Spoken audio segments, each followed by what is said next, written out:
म्हणजे शतावरी. आयुर्वेदाने शतावरीला दूध येण्यासाठी खूप महत्त्वाचं सांगितलेलं आहे. दररोज शतावरी कल्प हा आपण घेतला तर याने नक्कीच बाळासाठी दूध वाढतं आणि तुम्हालाही कंबर, हाडं या सगळ्या गोष्टींसाठी शतावरी खूप इम्पॉर्टंट आहे. त्याचप्रमाणे नॅशनल लायब्ररी ऑफ मेडिसिनने देखील हे प्रूव्ह केलेलं आहे की 60 मायक्रोग्रॅम जी शतावरी आहे ती जर तुम्ही दररोज आहारात घेतली तर 30 दिवसातच हे एवढं प्रमाण तुम्ही घेतलं तर 30 दिवसातच तुमचं दूध खूप जास्त वाढणार आहे.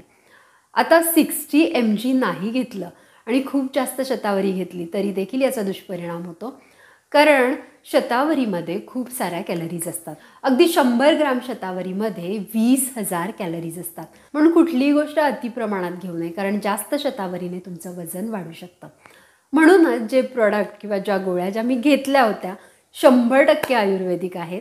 योगायोगाने मी जेव्हा हा अभ्यास केला तेव्हा 60 mg हे कंटेंट मला समजलं नॅशनल लायब्ररी मेडिसिन्सच्या एका स्टडीमध्ये, आणि तेवढाच कंटेंट, प्रिसाइजली तेवढाच कंटेंट आपल्या या प्रोडक्टमध्ये देखील आहे. फक्त तुम्हाला 2 टॅबलेट्स खाल्ल्या एका वेळेला आणि 10 ते 15 ml सिरप आपण प्यायलं तर त्यामध्ये तुम्हाला ही शतावरी मिळून जाणार आहे.